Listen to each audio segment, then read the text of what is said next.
silver, gold, red. Okay. What's your favorite color of the rainbow? Rainbow. Rainbow? Okay. What's your favorite color of the rainbow? Orange. Orange? Okay. What's your favorite color of the rainbow? Purple. Purple? Okay. Okay. What's your favorite color of the rainbow? Blue. Blue? What's your favorite color? Blue. Blue? What's your favorite color? Blue. What does a leprechaun look like? A black and a black spotted white cat. Okay. Okay. I think a leprechaun looks like it's tiny and green. Okay. Okay. Okay. All right. It's green and it likes to steal stuff. Okay. All right. What does a leprechaun look like? Green Mm-hmm. and black. There you go. What does a leprechaun look like? It's green and small. Okay. All right. An ant with a green shirt with a hat that has no antenna.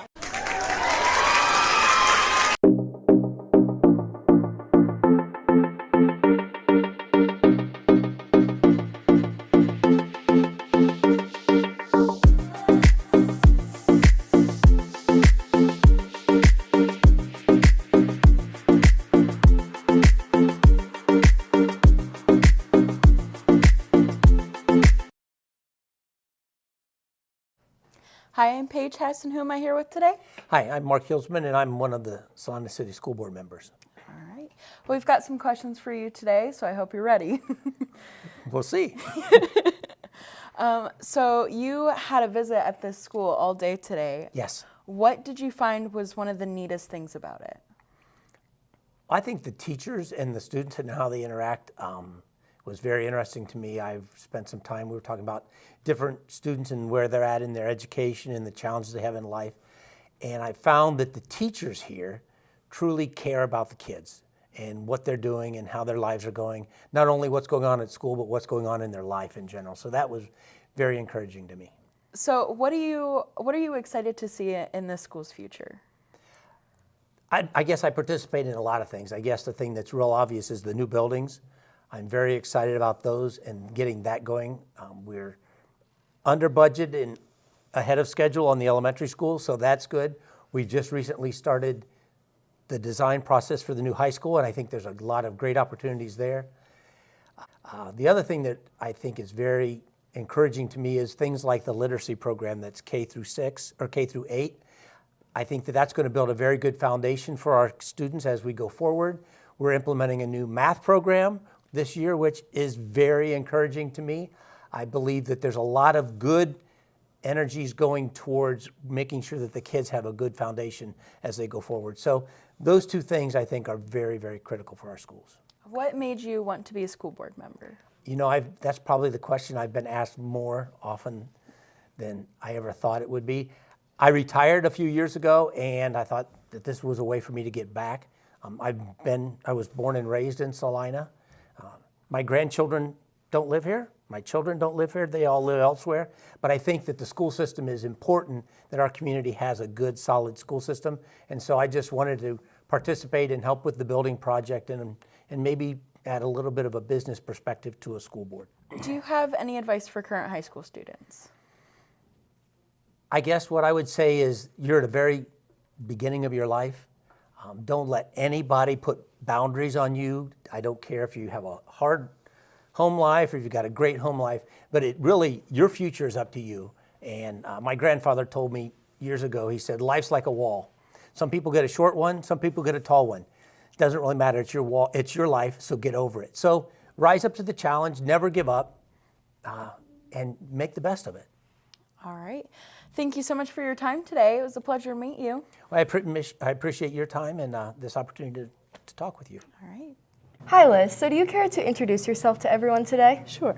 My name is Liz Trigg. I am the youth director at Grand Lake United Methodist Church. It's the church right across from the library. Why am I here to interview you today? What am I talking to you about? Yeah, so today I came to talk to you about Appalachian Service Project. It is a mission trip that we take every summer. This, I think, is actually our 52nd trip. We've been going for 52 years with the church, and not me, but the church itself. Yeah. And So we go to areas in Appalachia, so anything in Kentucky, Tennessee, Virginia. Okay. So what do you guys do when you go on these trips? So the whole goal is to renovate houses in a way that makes them warmer, safer, and drier. And so we do small and large projects to fix up homes. So what would a typical day in the Appalachians look like? Sure. So we get up pretty early, have some breakfast and devotions, and then we head out to the work site. You have pretty much the same project the whole week, and you spend most of the day working. Sometimes you get to meet the families and you get to talk with them. Then we will take a little break for lunch and then keep working. And then about 3, 4 o'clock in the afternoon, head back to where we stay. And then we just have some free time to visit and get to know one another. And then there's dinner, and then there's always an evening activity. So sometimes they've brought in like people that play the banjo. Sometimes we've just learned about the culture and what life is like living in the Appalachian region. Yeah, that's so cool. What specific skills would you say it takes to go on this trip? Sure. I would say it takes 0 skills at all, which is hard to believe because you're fixing up people's homes. But we have a lot of really skilled, especially men, who come with us on the trips, and they teach us how to use a hammer and how to put up siding and how to use a saw, and just any skill you would need can be learned on the job site. How is all these trips funded? Well, because it's been something that we have attended for a long time, it's something that the people of the church really like to give to. And so there is a cost. It's about $350 for anyone who chooses to go. Of course, we have scholarships and different ways that you can earn money toward that, so you wouldn't have to pay the full amount. But that basically just takes care of lodging and meals. Okay. But everything that the organization does, ASP, is through donations. Okay. So what makes the poverty in the Appalachians so important to you and wanting to fix up all these homes in this specific area? You know, I think that what we find is, for example, if somebody doesn't have good siding on their home, then it increases their heating bill. And when their heating bill is so high, then it takes away from being able to pay for gas or food.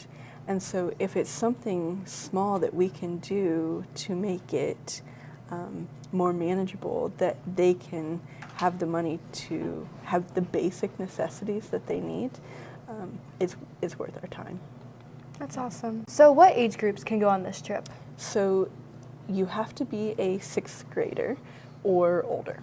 And so we have taken, no joke, people as old as 88. Oh my gosh. But the minimum age is 6th grade. Okay, yeah. So. How can students at Salina High School get involved with this amazing opportunity? They really just have to reach out to me or to somebody at our church and let us know that they're interested. And by doing that, then we'll just get them the information they need. So our trip this year is July 2nd through the 8th. So we leave on a Sunday and get back on a Saturday. And once they let us know, then we can work with them on payments, and there's minimal forms, things like that we need. Perfect. So thank you so much, Liz, for coming in today. welcome. I'm sure you're going to have many people reaching out, interested in what this trip all entails, and just wanting to go. So thank you so much. Yeah, thanks for having me. You're welcome.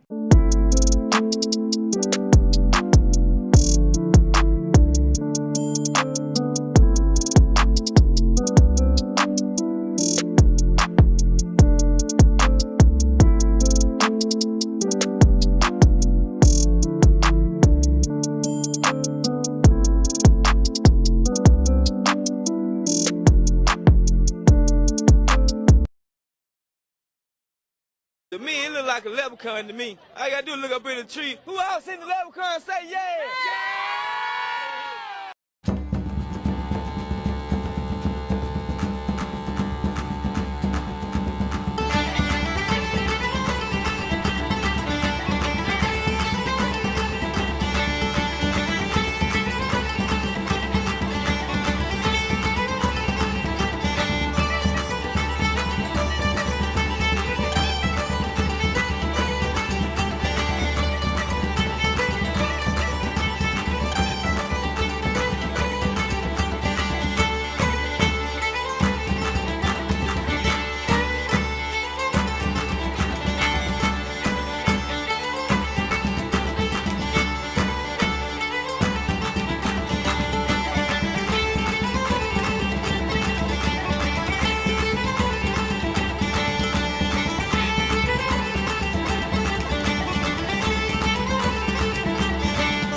Till I collapse, I'm spilling these raps long as you feel them. To the day that I drop, you'll never say that I'm not killing them. Cause when I am not, then I'ma stop pinning them. And I am not hip-hop, and I'm just not Eminem. Subliminal thoughts when I'ma stop sending them women.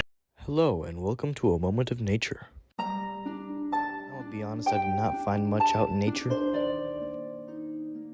Like I found a tree, and I found some grass. Yeah. I also found another tree, and yeah, this tree's pretty cool looking, I guess, and more grass. Yeah, I like grass. And I found another tree.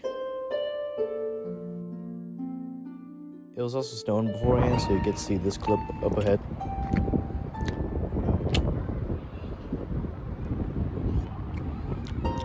It's pretty tasty. And that right there is a moment of nature. See ya.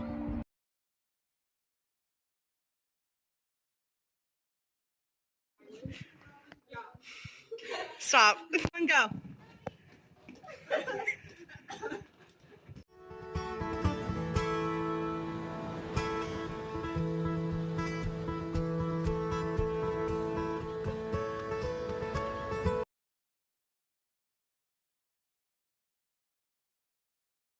Okay, what's your name?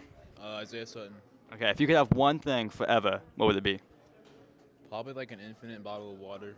That's a good answer. I think I do that too, you know. I could probably like survive anywhere I wanted at this point. Water is important. Yeah, water is You gotta very hydrate. important. You gotta hydrate. I could literally live anywhere I want now.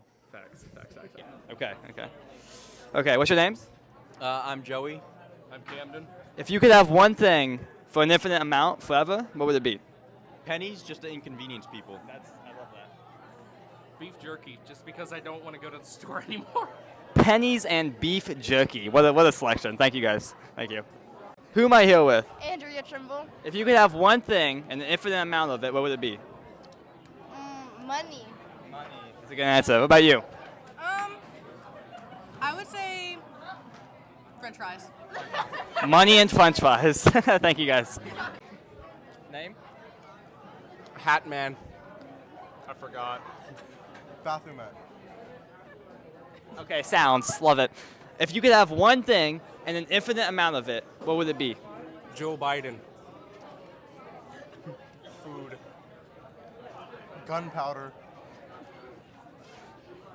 Sleep. yeah, honestly. Awesome. That was great. Yeah, that was good. Thank you. Thank you, guys. Appreciate it. What's your name?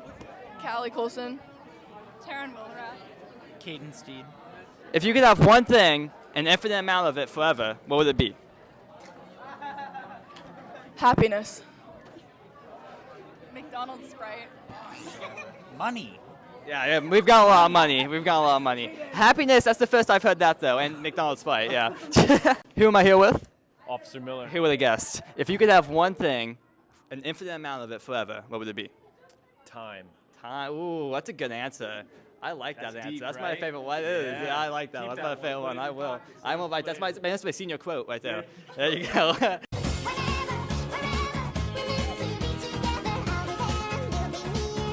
Hello, welcome to Weekly Obsessions, where I recommend you things. First song we have is What the World Needs from Ride the Cyclone. It's a musical theater song, and it's just so addicting. I love it. The world needs is people like me to keep it all spinning around. I'm moving the shake on the headline, make on. Next song we have is called Bruises by Renee Rapp. It's more of a pop song. It starts off kind of sad, and then there's a beat that kicks in, and it's really good. Recommend it.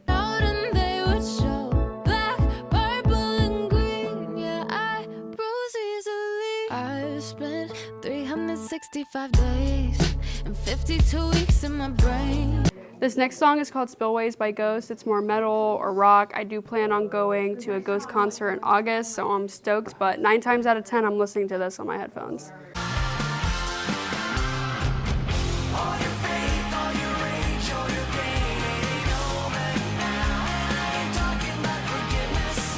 This last song is called Fantasy by Ellie Banky. I actually found her on TikTok, and she makes her own stuff. She's not very well known, but she's just great at what she does.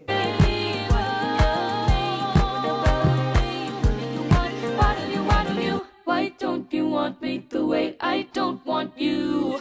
Why don't you need me the way I... Next up we have movies. The first movie is called Me Before You, and it's a romance. Just make sure you have your tissues nearby, because I was sobbing, throwing up, rolling on the floor, crying, you know. Next, literally any Marvel movie. I mean, if you know me, you know my case is Marvel, my pop socket is Marvel, my home and lock screen are Marvel. I mean, some of them are trash, yes, but basically any Marvel movie. Also, I know superhero movies aren't everybody's cup of tea, and that it wasn't my cup of tea, but I got into it and now I can't get out of it. This last movie is called The Menu, and it's kind of a thriller, horror, kind of, but it's more psychological.